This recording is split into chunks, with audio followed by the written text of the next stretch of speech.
computer. Good morning, everyone. Welcome to MED120 40AX Monday mornings. This is week 3, Monday, October 25th. What is due next week? If you look at module 3, chapter 4, please pay attention because the chapters in the beginning, for whatever reason, we're going to fix that eventually, but for whatever reason, they don't go in order. And many of you have been going in order in your medical language laboratory, which is okay, which is good. I'll give you credit for those other, chapter 3 when we get there. But please, if you haven't done chapter 5 yet, which was last week, please do so. And remember, it's only the medical language laboratory, critical listening exercises 1, 2, and 3, response exercises 1 and 2. The practice is just for practice if you want, okay? But these 2 things, well, actually 5 things, exercises 1, 2, and 3 for critical listening, response exercises 1 and 2, those are the ones I'm grading you on.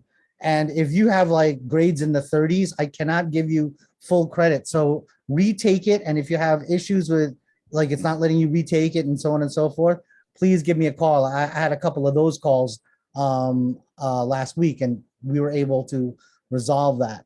So this week, respiratory system. And also, what else is due for next week? Of course, medical language laboratory. You also have your weekly quizzes.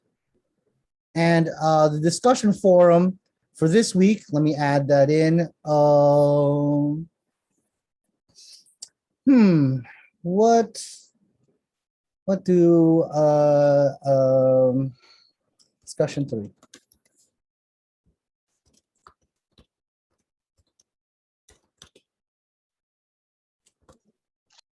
For patient communication,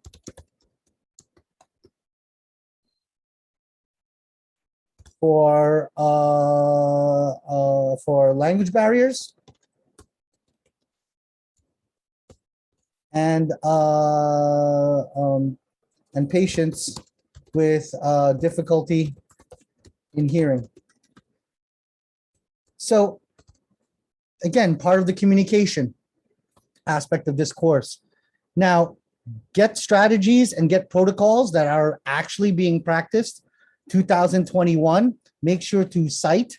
And when it goes, and again, I have to reiterate, when you answer somebody, and only answer one person, when you answer that person, again, all well and good. Hey, great, I love your post, but it doesn't end there.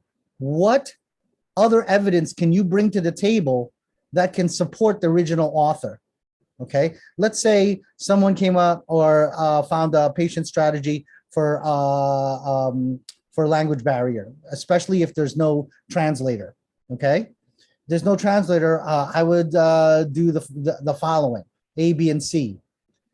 And let's say you want to reply to it, and then upon your initial research, you found another strategy that would help.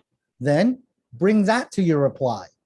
And also the same can be said for a patient with difficulty hearing, or especially your either older patient or a patient whose hearing aid is on the fritz, but they're still they're still in your clinic for other associated pathologies. And so let's start, and let's go to chapter 4, respiratory system, in your textbook. Oh, it's already on there. So we always start with who are the people in our neighborhood. Pulmonology, also known as the Department of Pulmonary Medicine, they are a subspecialty of the Department of Internal Medicine, but their expertise is lungs. Hence the root pulmo. Airy means pertaining to. So the word pulmonary is an adjective to describe what kind of medicine. Pulmonology, and also known as pulmonary medicine, they deal mainly with the lungs, but of course, anything that's related, which is blood vessels and anything in the chest wall. But remember, if it's heart, the cardiologist is the specialist. And if it's lungs, pulmonary med or pulmonary medicine or pulmonology is the experts. And what are some typical things that you'll probably see? Asthma, emphysema, chronic bronchitis. If we look at the word chronic, ick, pertaining to Cronus or time. Any vascular problems that relate to pulmonary medicine. I mentioned in last week's lecture, if I have right-sided heart failure, it's most likely, the source is most likely a pulmonary source. So those are one of those cases where the cardiologist and the pulmonologist have to work together. And this is typically a medical service, meaning they do, we usually treat stuff using meds. Now, if you look at your typical anatomical diagram, it's separated into upper respiratory, which is everything from your windpipe, which is your trachea, on up. That is your upper respiratory tract. So, excuse me, an upper respiratory tract infection will deal with your nose, right, and your throat down here. This is your oral area to your oropharynx, to your pharyngeal area, to your laryngeal area, which is the cartilage down here. And then, so everything above that, that's your trachea, which also includes these holes in your head, in your skull. They're called sinuses. And we're going to discuss sinusitis in a minute. Now, everything south or below your trachea, that's danger zone already. Any infection or lower respiratory tract infection of your windpipe, which is your trachea, your main stem bronchus, which is here and here. Here's your right, here's your left, and anything to do with your lungs, and this thing right here, which is your bunches of grapes in Latin, that's your alveolus or alveoli. Let me mute. Okay, you have problems down here, that's danger zone. So upper respiratory tract infection, if you get a letter from your doctor and you try to pass it off to another medical professional, they're gonna look at you like, great, you got a runny nose or a sore throat, wonderful, right? But if you have a problem down here, emphysema, bronchitis, pulmonitis, bronchiectasis, anything that's down here, that's lower respiratory tract infection, that's dangerous, you could be potentially admitted for that. Okay. So what are some common respiratory tract combining forms? Combining form is, of course, the root plus an O. So adenoid, and if you look at the word adenoid, it already has a suffix already built in this root word. Oid means resembling.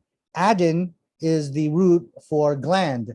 So it looks like a gland, but it isn't really a gland.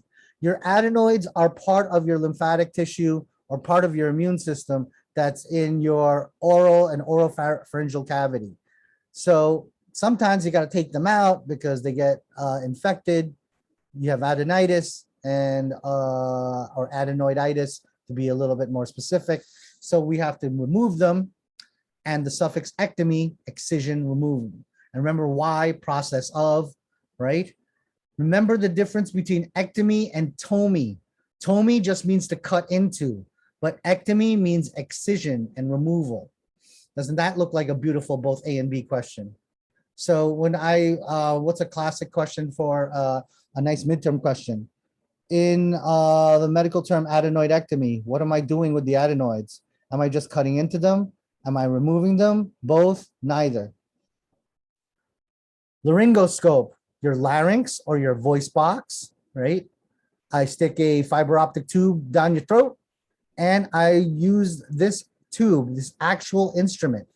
But if I want to schedule this procedure, I schedule an laryngoscopy. But the actual instrument is called the laryngoscope. Nasal, pertaining to your nose, of course. So your paranasal sinuses, para is a prefix that means along the side. So your paranasal sinuses have to be along the side of your nose. And your sinuses are those spaces right here. See this? There's one here. There's one back here. There's ones on your face that are on both sides of your nose, and those are your paranasal sinuses. Rhinorrhea, also known as an upper respiratory tract infection. Rhinitis, you could code it for you billers and coders in the audience. You can code it for rhinitis or the common cold. Rhinorrhea just means there's some sort of discharge, most likely postnasal drip, coming out of your nose. Okay, common cold causes rhinorrhea, and you could have allergic rhinitis, or you can have viral rhinitis, because the common cold most commonly is caused by some variant of the coronavirus, which is part of the Coronaviridae family strain. Pharyngitis, inflammation or infection of my throat. I could have laryngitis, inflammation or infection of my larynx. And laryngitis is the one where you lose your voice. Pharyngitis is just sore throat. But if it goes further or deeper to the level of your larynx, you're going to start losing your voice. Tonsillitis, inflammation or infection of my tonsils. My tonsils are located, instead of me just talking about it, you have 3 sets, but the one that's most popular are the ones here. They're on the side, and these are swollen. It's not this. This is your uvula. It's here. It's on the sides of your oropharynx. And you could get tonsillitis.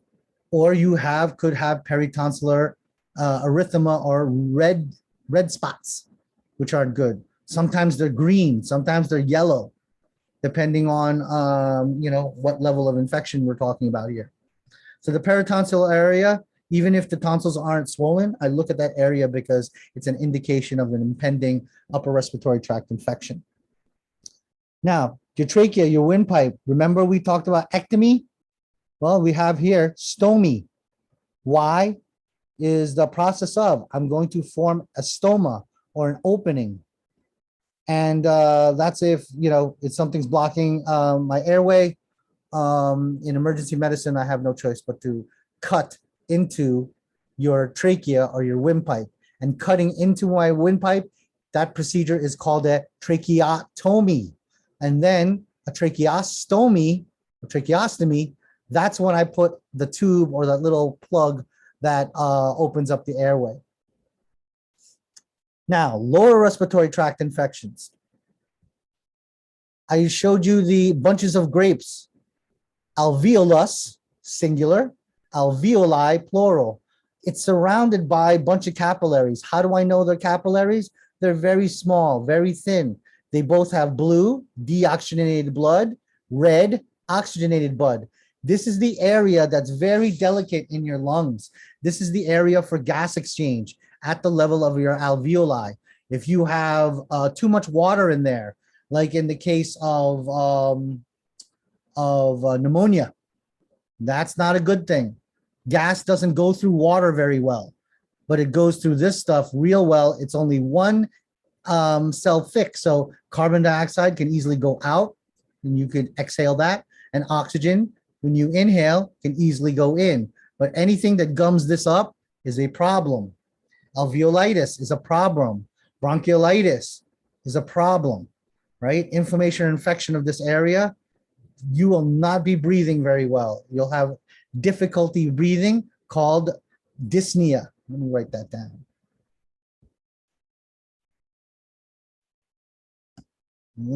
This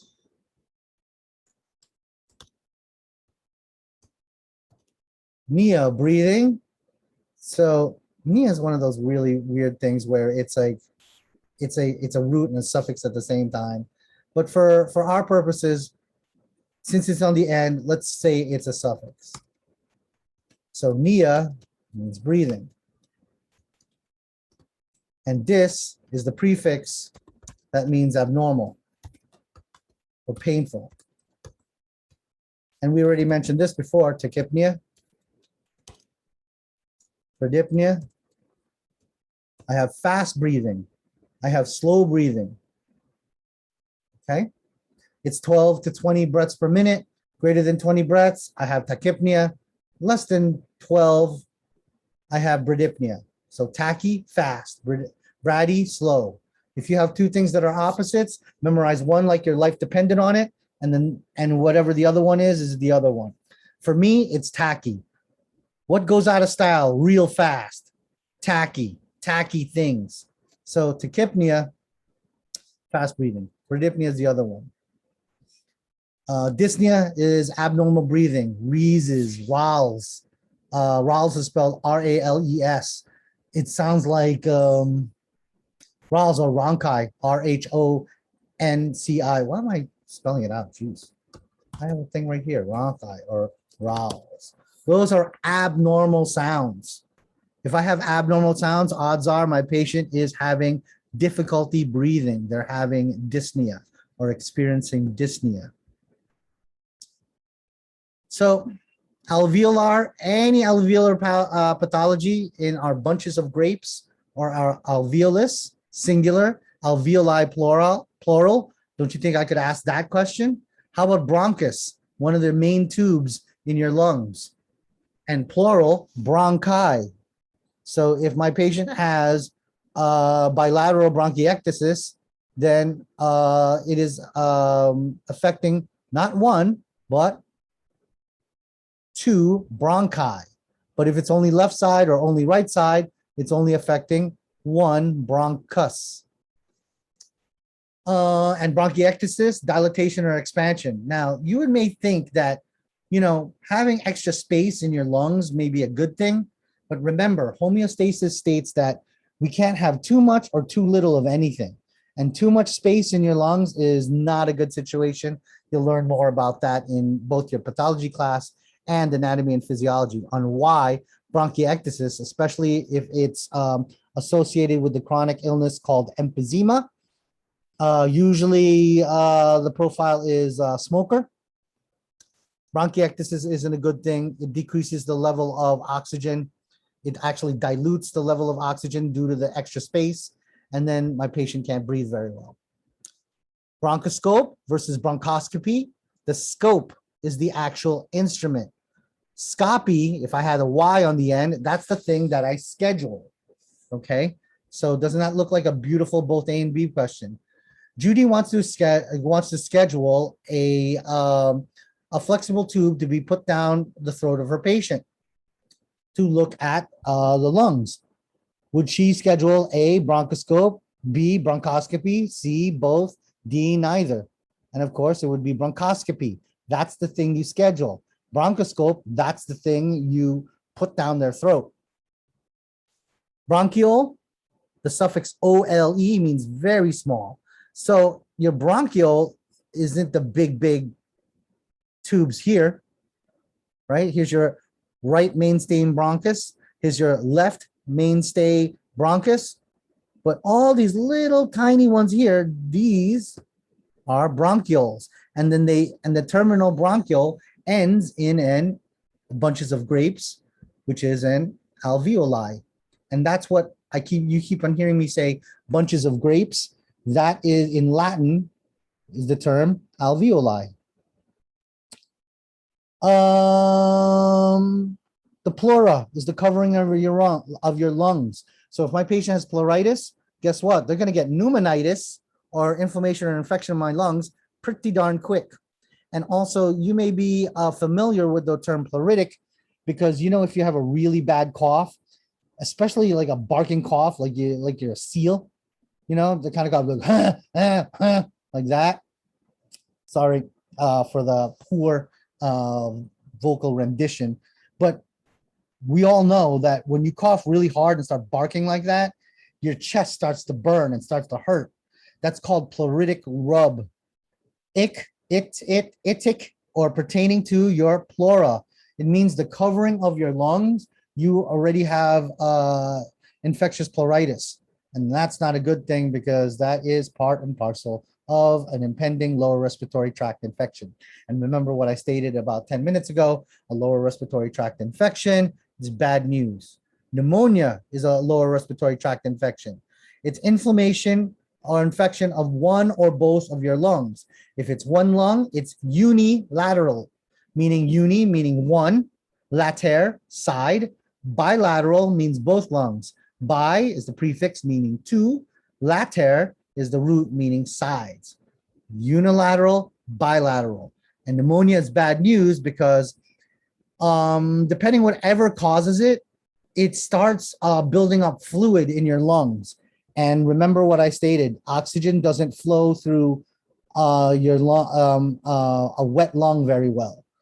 And remember, homeostasis. I can't have a dry lung. I also can't have a wet lung. It has to be moist. It has to be somewhere in the middle. Of course, pulmonologist, we already went over. Any problem with anything going on in your chest, that's a thoracopathy.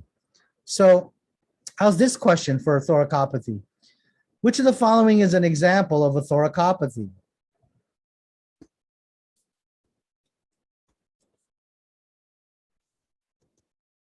Is it A, pleuritis, B, pneumonia, AMI, D, all of the above, E, none of the above? Give you guys a second. What do you think? Okay, have the answer? Well, this is how you look at multiple choice questions. First, you always ask yourself, what does the question want?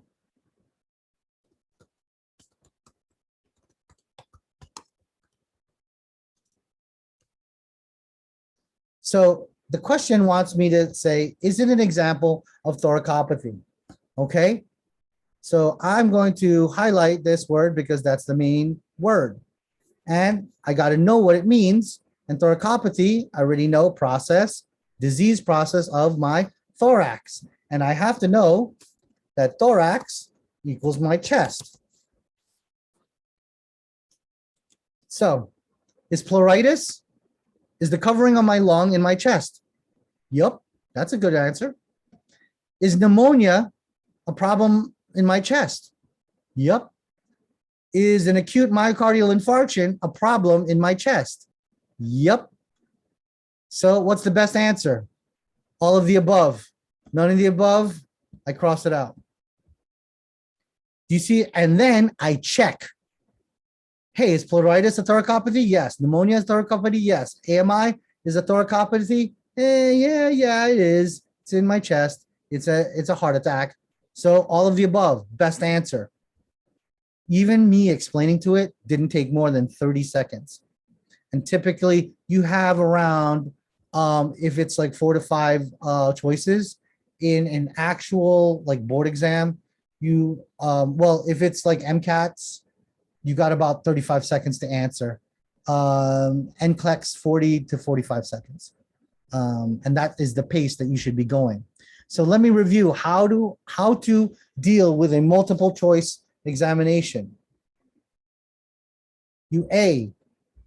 Not A, let's do 1. Goes, what do you want? What is your goal? Always have that in mind. 2, once you know that goal, look at all answers. Perform process of elimination. Cross out your eliminations. Then answer the question. Then check the question. And here's the key part when you're taking a multiple choice examination. You must answer. No answer connotes wrong, right? And if you skip, there's a potential of you messing up your future numbers.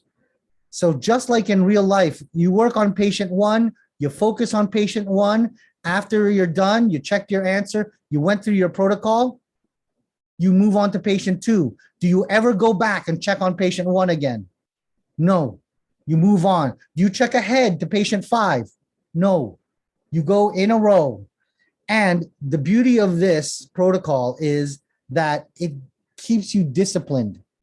And this is this is not a natural way of doing things, right? And it's very procedural, but it also mirrors what we do in real life. In real life, I have to have the goal of my patient. I have to check all potential answers. Once I have the management I want, I recheck my answer. And then after I'm done with patient one, I move on with my day. I have 68 other patients, 4 or 5 criticals. I have to move on. I can't look ahead. I can't move back. And I'm only focusing on one problem at a time, one patient at a time. Okay. And that is a little primer on for your future midterms and future taking the T's, taking NCLEX, MCAT, and any of those horrific alphabet soups that that no one wants to deal with. Algia, pain. If I have a pleuritic rub, I will experience pleuralgia. Thoracodynia is any chest pain. Remember we talked about angina last week? It's chest pain secondary to any perceived or actual exertion on my patient. We talked about bronchiectasis. Atelectasis is the same thing. Bronchiectasis and atelectasis. It is the abnormal collapse of the alveoli because of, it starts, what do you call it? It starts puffing up. And like I stated earlier, too much of a good thing, like space in your lungs, becomes a bad thing. Osis, we already know, abnormal condition. Cyanosis, that's when my patient is blue or an ashen color, if it's a person of color. But the best way to check cyanosis is if you peel back the patient's lip or droop down the patient's eye, you should see pink.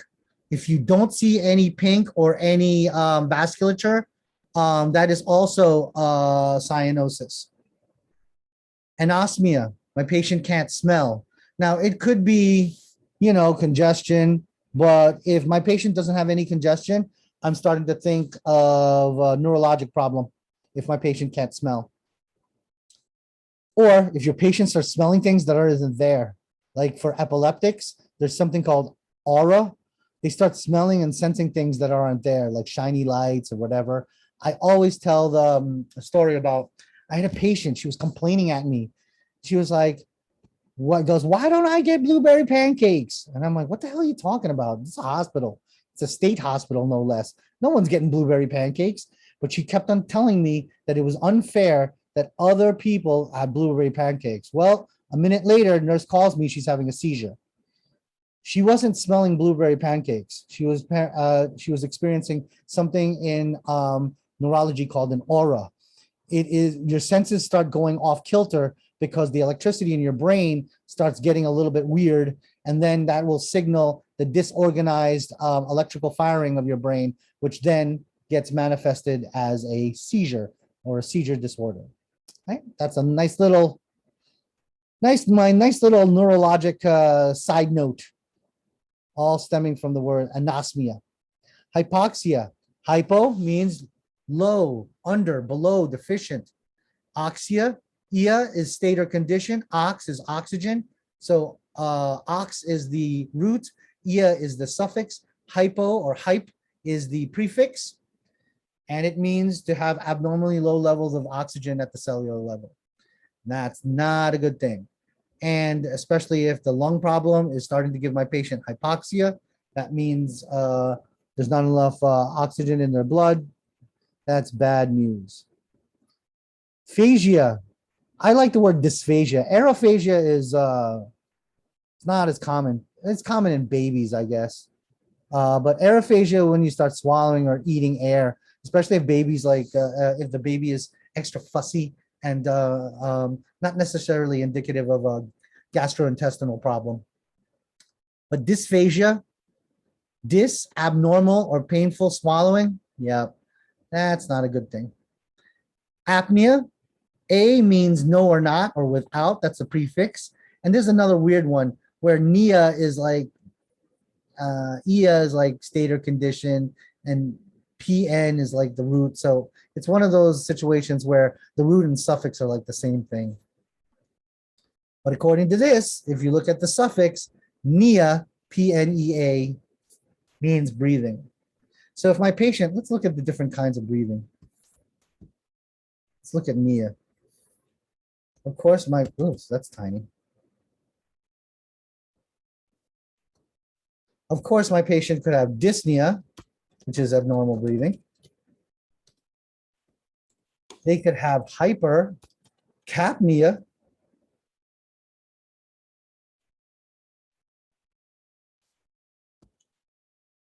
And of course, pnea is the suffix, means breathing. Hyper is the prefix, means excessive or too much. Cap, or silent P there, that is the root, it means carbon dioxide. Also labeled this CO2, and 2 with a little, you know.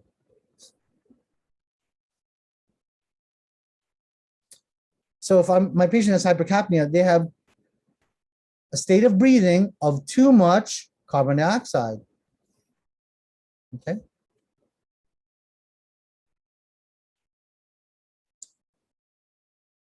And of course, apnea, patient's not breathing. Who else can have apnea? Any of you have like babies in your family? Don't freak out, even though with all of my children, I still kind of get weirded out when they were newborn. They don't breathe for like 3 or 4 seconds. Like you see them breathing like, and then nothing. And you're like 1 Mississippi, 2 Mississippi, 3 Mississippi. And in the Filipino culture, you start blowing in their face. And it's not really to get oxygen. My grandmother told me it's something to do with like blowing away demons or some crap, whatever. But if the apnea goes greater than 6 seconds, that's a problem. But it's really creepy how babies can go like up to like 5 Mississippi. You know, when you're counting seconds, 1 Mississippi, 2 Mississippi. Gets kind of scary. Pharyngospasm. Anywhere you have muscle, you're going to have a spasm. And a spasm is, kind of when your muscles contract for no good reason. And you could have a pharyngospasm. You can have a laryngospasm. You can have an oropharyngospasm because there's muscles lining all of that. And we all have had spasms before. Ever have like a facial tic because maybe you slept the wrong way, maybe it pinched a nerve somewhere, or like right now, I've been on my butt since like 6 a.m. in this very hard, uncomfortable chair. When I get up later, it'll cramp up and sometimes your like butt will move by itself. Well, that's what a spasm is. Pyothorax. The prefix pyo means pus, and all pus is like when you have a, what do you call that? When you have an infection, pyo is a prefix and it means pus. And what is pus actually? Pus is dead white blood cells plus necrotic tissue, which is dead things. Osis, abnormal condition of necker, which is death. So that's why you should get rid of pus wherever you see it, because that necrotic tissue will tell other cells, hey, I'm dying. Why don't you come join me? In the form of TNF, which is tumor necrosis factor. And you'll learn about that chemical signaling when you're in anatomy and physiology, or if you took it already, nice little reminder. And that's the reason why we always get rid of necrotic tissue, and that is called debridement. If I want to get rid of a necrosis, I got to cut it. I have to ectomy it away off my body. And you probably see necrotic tissue. If you ever had like, a scrape on your knee, and then even though if it was on your rug or, on your own carpet or flooring, even if it's not outside, do you notice that like in a couple of minutes, there's like this dark brown blackish tissue all around the scrape? It may look like dried blood. It isn't dried blood. That is necrotic tissue. You're supposed to scrub that stuff away because it is a point source for infection and a point source to tell the other cells, hey, time to die. That's why if you ever have any pus, especially in something like your thorax or inside your heart or inside your lung, we're going to put you a chest tube and we're going to take that stuff out. because we got to get rid of it. It's not good. NGT, or nasogastric tube. This is one of those situations where this combining form right here is connecting two roots. So a nasogastric tube, I have to put that tube down your nose, nasal, and that will end up in your stomach. And we do that, you know, if I want to suck out poisons and stuff like that, or if I want to introduce activated charcoal, which will, like, let's say you swallowed a whole bunch of poison. We after we try to suction everything that we can get, we use the NGT tube, and I put in a whole bunch of activated charcoal. So, and you know what charcoal does? It like soaks up things. Pharyngo, nasal, we already know. Paranasal sinuses, we already talked about that word para. Maybe you know the word paramilitary. It's not really the military, but it's alongside the military. That's the term paramilitary. Rhino, naso, that looks like a beautiful, both A and B. If I did a rhinoplasty, that's a nose job. Now, there's no such real word as nasoplasty, but if ever, it's the same thing. So this, if you got things that have the same thing, it screams a both A and B question. And here's your sinuses. Here's your maxillary, which is here, right? Frontal, because it's in the front. Your sphenoidal, because it's on the sphenoid bone. And all of us probably had sinusitis at one time in our life. That's when your head, you know, feels like a bowling ball, because fluid and pus starts accumulating in the sinuses, and that's when your head feels really heavy. And also your hearing gets weird, because the way you hear is through your skull, and your skull is the most beautiful speaker in the world. That's why I did a karaoke gig Saturday. Oh my heavens.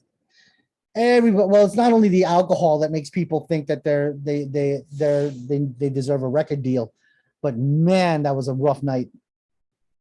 And the owner, I paid me extra, but typically we close shop at like 1 a.m. Party went till 2:30. Ugh, I was totally, and well, back to my point. That's why your voice sounds beautiful, because you're not only listening to it through your ears, you're listening also through bone conduction, and it conducts through your skull, and your skull has these beautifully, wonderfully shaped spaces called your sinuses. Rhinorrhea, pneumon, we already know, aerophagia, hydrotherapy. The best treatment for cough is water. You want water for multitudes of reasons. One, you're building up the soil layer or your mucus layer in your lungs. Two, every time you cough, you're dehydrating yourself. You're spitting out valuable fluid, especially if you also have a fever on top of it. So hydrotherapy, just warm, or just not warm, lukewarm, or water, room temperature water, and drink plenty of it. Pharyngomycosis, in your pharynx or your throat, you have a fungal infection. Osis, abnormal condition. In your pharynx, myco, fungus. Odds are, if you have a mycosis in your throat or oromycosis, you probably have an immunocompromised situation going on. Common is called thrush in asthma patients, where the steroids are lowering their immune system, and then the mycosis then gets to flourish on your tongue. Upper respiratory, so you could have rhinitis, you could have oropharyngitis or pharyngitis, you could have laryngitis here, and those are all upper respiratory tract infections. We went over that. We went over that. Oh, seal. A seal is a hernia. Okay. Now, what does hernia mean? If I have a pharyngeal seal, that means there's a part of my pharynx or my throat that's sticking out. So let's say, for example, this part here is weak, and then it starts bubbling out like that. Well, that's not a good thing, right? That's called a herniation. Something that's sticking out that shouldn't be sticking out, and it causes obstruction, and also causes pain. It's not good. We already learned narrowing and stricture. That's stenosis. So my patient could have tracheostenosis, secondary to some sort of allergy, or even phlegm or mucus buildup. Epiglottis. Epi means to lay on top of. If you look at here, this part here is your trachea. You can see it's anteriorly located. And let me see if I can make it bigger. No, I can't. Or maybe control. No, I can't. It won't make it bigger. Or maybe if I do this, then control, then this. Oh, there you go. So does everyone see this? If I can try to center it. There you go. This is your trachea or your windpipe. Right here is this collapsed muscular tube called your esophagus. So here, that goes behind it, that's your food tube. Here is your windpipe. Now, just like whoever raised you told you, take human bites, don't eat when you talk. Because when you speak, you need air. When you eat, you don't need that air. So you should talk and eat at the same time. So when I'm eating or drinking, this epiglottis here, epi means on top of, this thing folds over and then closes the trachea so that no food gets in there. You do not want to get any food or vomitus or anything down in here. If you get food or vomitus inside your lungs, that's called aspirational pneumonia. It is very, very hard to manage. I have to do broad spectrum antibiotics. There's a whole bunch of nastiness I got to go do. And 9 times out of 10, the patient is usually intractable. It means that it's very, very difficult to cure. And that hence the reason why NPO, non per orum, nothing by mouth, 24 hours prior to a procedure, because the most common side effect of anesthesia is vomiting. And if I vomit while I'm unconscious, or if I'm vomiting because I drank too much, right? I vomit up stuff. My trachea, my epiglottis is open. Don't you think some of that vomitus and some of that garbage will come in here and do damage? You betcha. That's why you have to get compliance to your patient. And you got to tell them, do not eat. If you know what's good for you, do not eat before your surgery. Here's a little minor surgery right here. They put a stoma in. Maybe she has some cancer or some dysphagia, or maybe some problems up here. So we performed the tracheotomy by cutting into here. And then we finished off the procedure with a tracheostomy, where I put in the tubing here and so that my patient can breathe. Because if there's an obstruction superior to this, well, you can see this looks like there's some sort of laceration here. Probably, they probably did some surgery somewhere here. And then we want to give that time for that surgery to heal. Okay.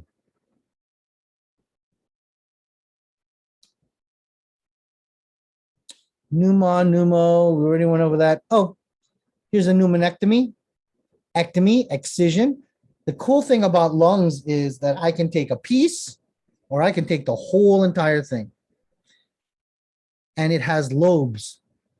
If you look at the left lung, it has a superior and inferior part, also known as superior and inferior lobe. And in the left lung, I'm sorry, right lung is here, left lung is here.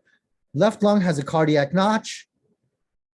This is where your heart will go, and has a superior lobe, inferior lobe. Now, your left lung has 3 lobes, superior, middle, and inferior. And the reason for the lobes is, let's say, for example, I got cancer here. It's really cool. The lobes kind of sequester or keep the cancer in like one place. But if it's really bad, I got to take things out. And that's a pneumonectomy. If I just take one of the lobes, it's called a lobectomy. We learned about O2, which is oxygen, CO2, which is carbon dioxide. CA, capital CA, is carcinoma. That means it's definitely cancer. I could have lobitis. I could have a lobotomy, TOMY. Now, you may have heard of the word lobotomy before because your brain also has lobes. And if I do an incision on the frontal lobe of your brain, it kind of removes your ability to decide things. And we used to do that back in the day for extreme psychotic patients and patients who are violent to self and others.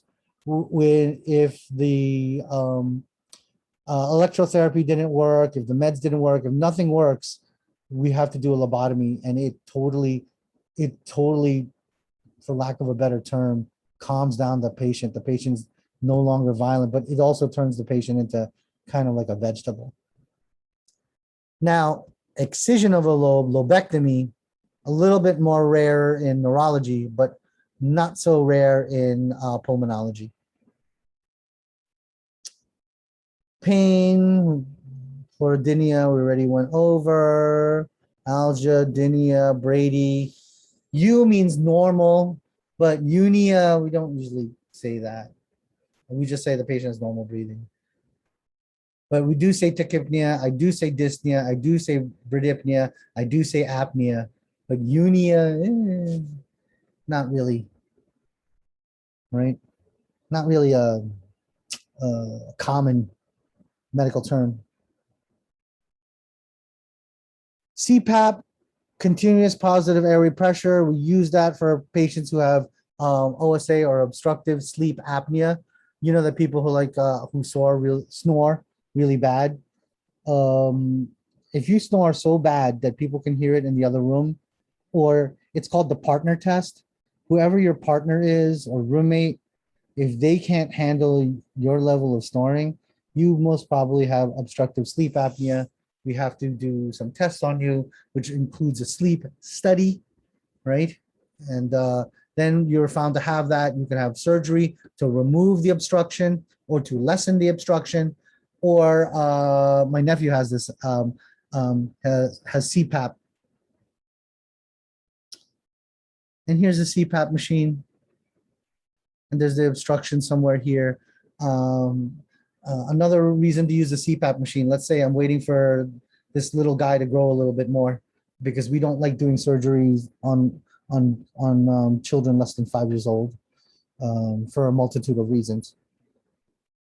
Here, unia, but it's not a real, me personally, it's not a real word, but dyspnea, apnea, those are commonly used words. Unia is not.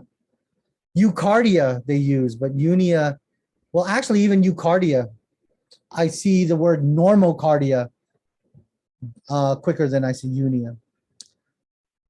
Orthonia, or that's ortho means straight. So when you stand up and straighten yourself, you could have a breathing problem due to,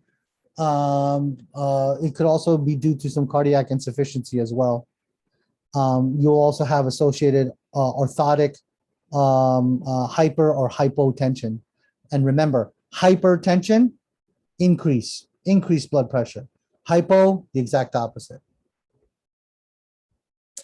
Thoracentesis, you remember my notes from week 1. Centesis is a surgical puncture to remove something, and we're trying to get this pus out of here, and we do it dorsally, so that because that's the most bottom part of your lung is located on the backside or the dorsum of your patient.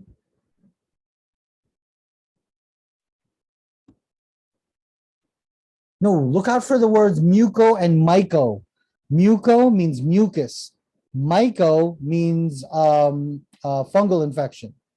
So a mucolytic is a drug that lyses or breaks down mucus, right? And mycosis is an abnormal condition of fungus.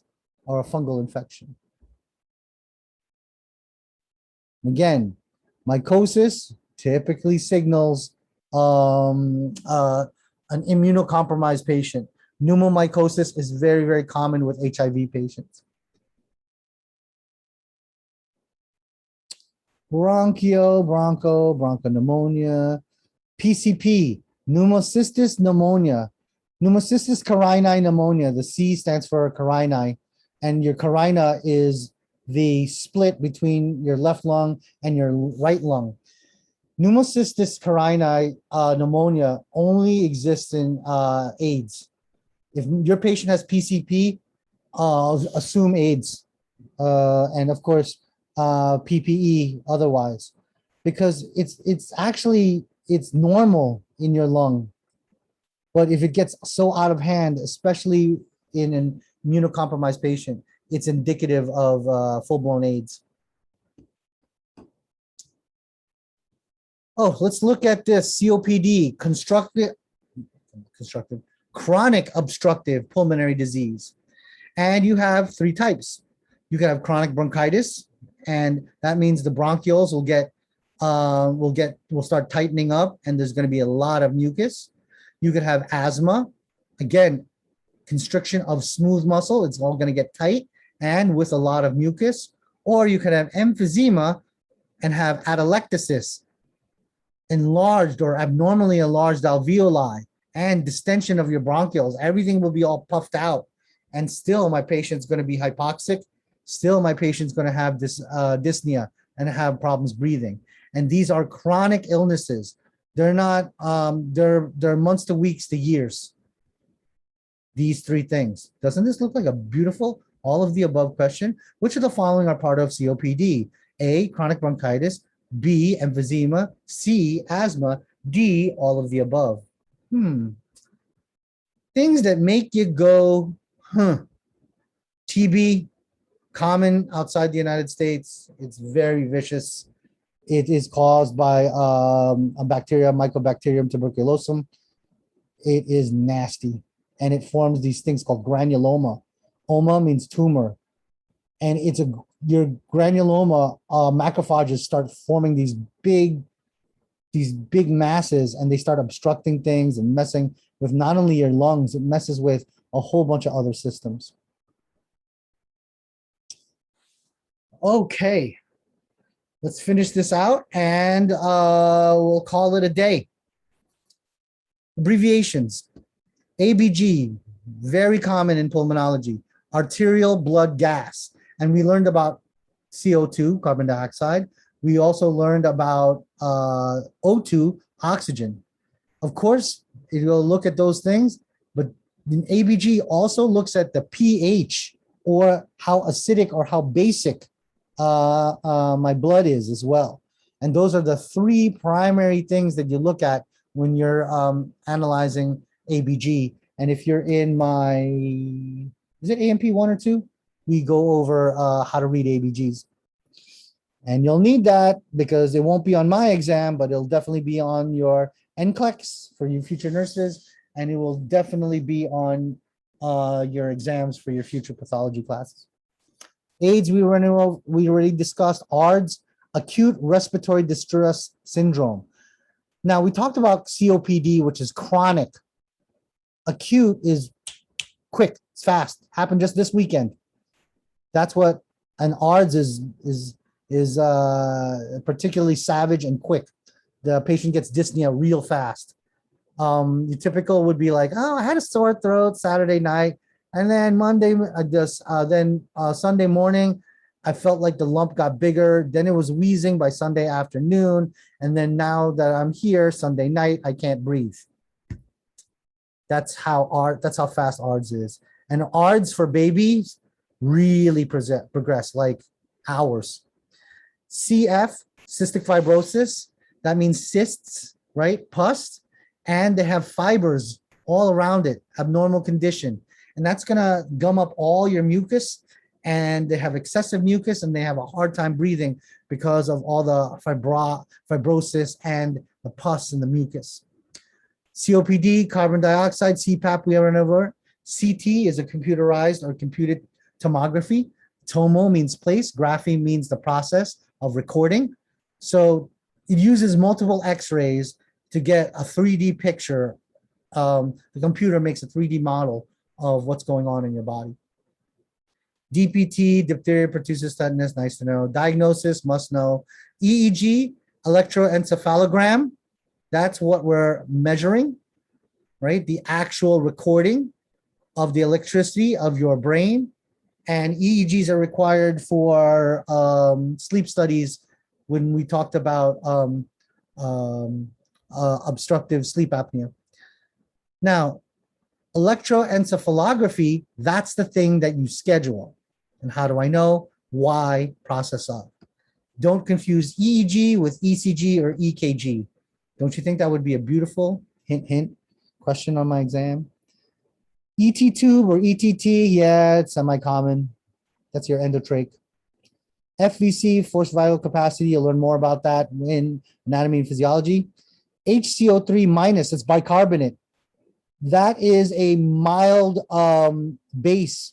It's also called a buffer in our systems, and it buffers the pH. And also, we'll able to read bicarbonate here in your arterial blood gas as well. HF, heart failure, nice to know. MRI, nice to know. NMT, don't really use. But a nebulizer, it goes, if my patient's all dried out, it's kind of introducing some moisture into my patient's system. O2, PCO2, every time you see a capital P or a lowercase p in front of O2 or CO2, it means partial pressures. And A means arterial. PCP, pneumocystis carinii, pneumonia. But if you're in the emergency room, PCP could also mean the drug, phencyclidine, which is called angel dust. You have a patient on PCP, don't hang out. They have something called the Superman complex or Superwoman complex. They'll put their head through a plate glass window to get at you, and they will hurt you. So please, you got a patient's boated, wow, just don't hang out with them. My last PCP patient, he was like $130, 5'2". He took on 4 NYPD police officers, injured 2. And they went to town on him. They beat him up really good, and he was coming back for more because the drug is just nasty. Pulmonary embolism. We usually will use PE for physical examination. We don't use PE for pulmonary embolus. PFT, pulmonary function test. All you military people out there, it is not physical fitness test. In medical, it is pulmonary function test. And that's where we measure the different lung volumes, like this FVC, which is forced vital capacity. TB, SOB, shortness of breath, also known as dyspnea. SIDS, sudden infant death syndrome, very, very, very ninja-like, especially for premature children. Whether your baby is born premature or not, the first 3 months of life are very, very scary. I don't think I slept on any of my children the first 3 to 6 months of their life because there may be, we're not quite sure, there may be a genetic predisposition to SIDS, but they're also, sometimes they say it's a positional thing, like don't let the baby sleep on their back, that kind of thing.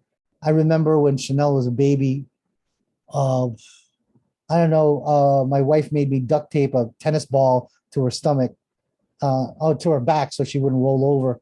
I don't know, some weird stuff. But you guys who have multiple children know, like after a while, you don't, you still worry about them, but not as bad. But remember, SOB doesn't mean son of a beehive. It means shortness of breath, also known as dyspnea. So you can put SOB on the chart, especially in the context of shortness of breath, or you can use the medical term dyspnea. Acidosis, abnormal condition of too much acid. If I have alkalosis, that's the exact opposite problem, but it's just as bad. ARDS we went over, and also this is all we kind of went over, and also this is all pathology stuff, which I don't want to go over. So it is week 3. It is at this point I stop the recording.